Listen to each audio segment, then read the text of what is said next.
lan mooy doon sa jàngat ci tontu bi nga xam ni le premier ministre Ousmane Sonko tontu na ko naka démb à un journaliste français ak ginnaaw bu mu ko laajee arrestation yi nga xam ni moom mooy xew foofu la ca Guinée.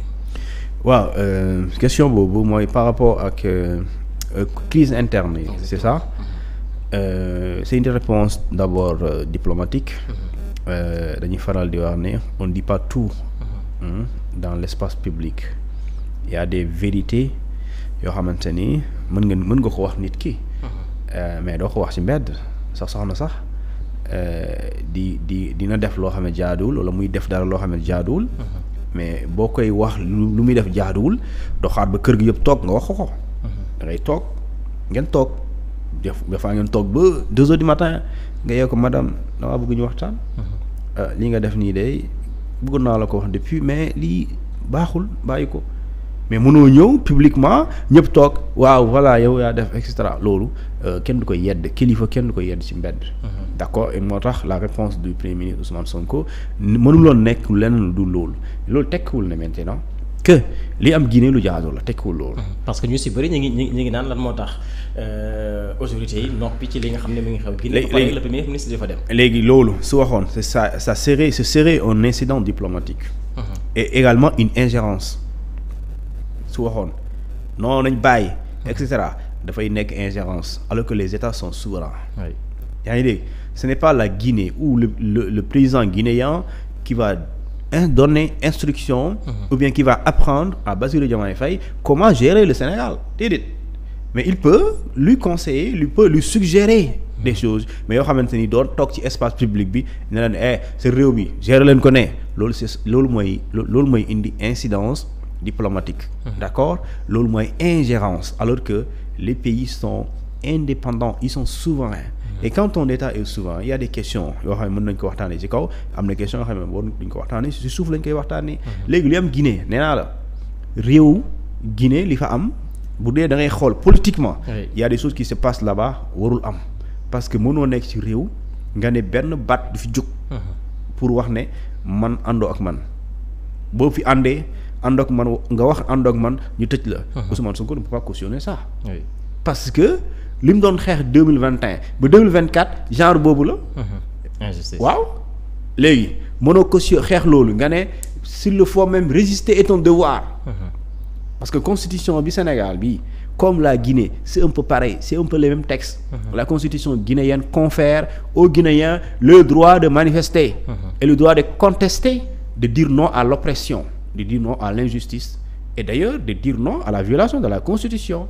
Donc ces Guinéens là ñenn ñuy jóg di wax loolu mu leen doon fi wax ñu tëj ay rajo. tëj ay télévision jàpp ay journal tëj leen ay société civile ñu jiite leen ñu jàpp leen ñu dugal leen ci kaso bi.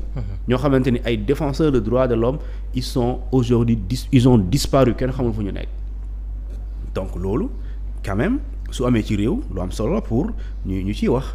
d'accord maintenant loolu mën nga ko wax surtout souterrain soo toogee nga ne ko monsieur Doumbia la situation politique en Guinée elle est tendue et cetera éviter ça parce que sëñ bi noot askan. ki leen du noot fu muy mujjee rek mooy daan amul feneen c'est-à-dire mënoo am doole éternellement. tôt ou tard tu vas partir. Blaise Compaoré mu ngi woon fii ñaataat la nekk ci nguur gi def coup d'état après il a fini nu mu def dafa daw. palais la génn daw palais. Et pourtant il a dirigé le Burkina pendant plusieurs années. yaa ngi dégg et tout ceux-là qui se sont comportés comme de petits dictateurs fu ñu mujjee mooy wàcc nguur gi Yaya Jammeh ngi nii. c'est un voisin il a dirigé la.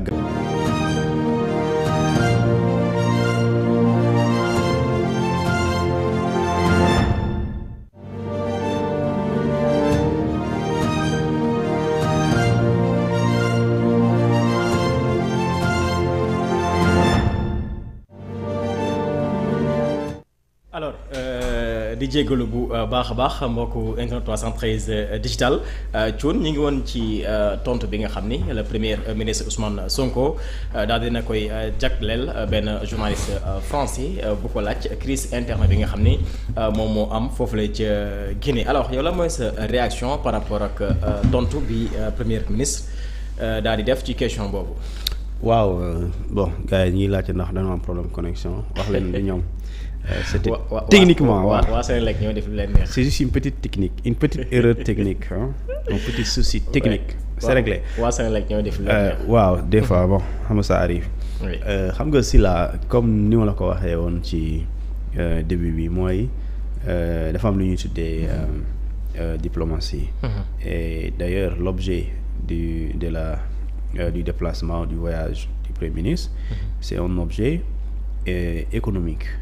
Mais terewul soo demee ci rencontre yooyu il faut s'y attendre des questions politiques mën nañu am et la question politique c'était li ko journaliste bi wax lan nga xalaat wala lan nga wax wala lan nga gis ci li xew Guinée te ñuy jàpp ay nit di leen tëj ñiy bafouer les libertés ak les droits des citoyens. Alors dans ce cas la réponse du Premier ministre mënul nekk leneen lu dul réew yi dañoo am seen réalité même bu dee am nañu crise. Donc du par exemple du président Doumbia moo ñëw Sénégal di ñu wax ñu téye nañ leen bàyyi wala mu leen di tuddee xawma lan. Donc loolu mooy réponse adéquate. Mais tekkiwul boo leen wéetee ñëpp ngi gis ñëpp ngi dégg li xew Guinée gëm naa ne un adepte des libertés, un défenseur de la démocratie, un défenseur de l'état de droit. D'accord, mënoo défendre li am Guinée en réalité mënu nekk parce que Guinée li fa am mooy benn waay boo xam ne moo def du coup d'état septembre 2021 bi mu ko defee nag gis nga ko mu wàccee nu mel mais waa Guinée daal ñu ci bëri tàccu nañ ko. Mais luñ la tàccu ci àdduna dina am koo xamante ni moom du la tàccu léegi kooku du la tàccul la. yow droit am dafa am droit constitution moo ko jox constitution boobu moo xam ne su dara xewee ci réew mi àndoo ci. génnal wax àndoo ci léegi ñooñu di wax ànduñu ci ñooñu lay jàpp di tëj. léegi nag loolu mooy lu ëpp jàpp leen tëj leen opposition bu dëgër amul Guinée. Société civile bu dëgër amu fa. presse bu libre amu fa. waaw léegi kon ana démocratie alors que jusque là ba tey ni ma xam man Guinée du royaume.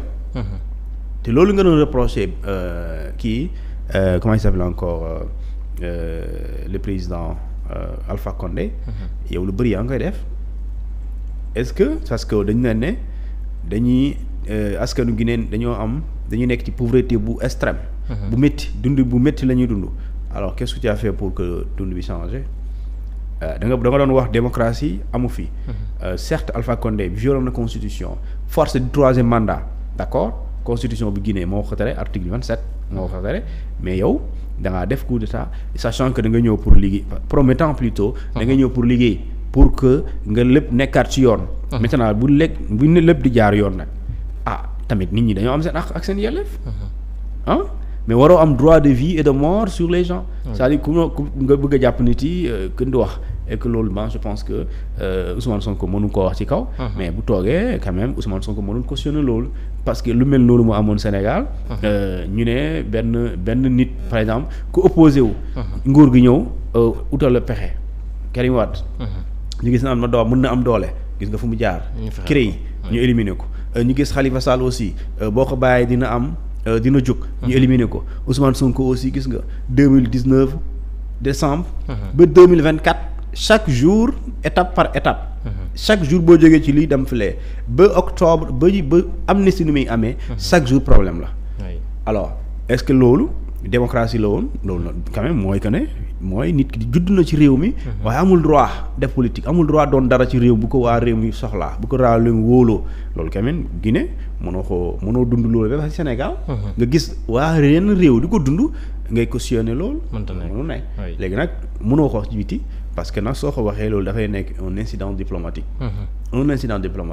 dafay am incident diplomatique mais aussi dafay nekk lu ñu tuddee l'ingérence politique mooy dugg ci yëfu jàmbur loo xamante ne ñoom seen yëf la chaque jour ñun ñooy toog fii ñu ne nañu français yi génnee seen loxo suñu réew du ñoo koy wax kon ñun tamit waruñ dugal suñu loxo ci doxalin réew beneen réew loolu maintenant soo leen toogee fraternellement amicalement et diplomatiquement on peut parler de ça. Exactement. te kenn nekku fa. Très bien alors Thioune dañuy daal di dikk si jàkkaarloo bi doxoon ki nga xam ne nag moo di Khadim Ba jiite lii di Locafrique naka démb ak le président Idrissa Diarra le juge Idrissa Diarra nekk président du collège des juges d'instruction du pôle judiciaire financier moom Khadim Ba daanaka dafa opposé wu bu baax a baax ci li administration des douanes daal di teg ci ndoddam di ko accusé de change illégal de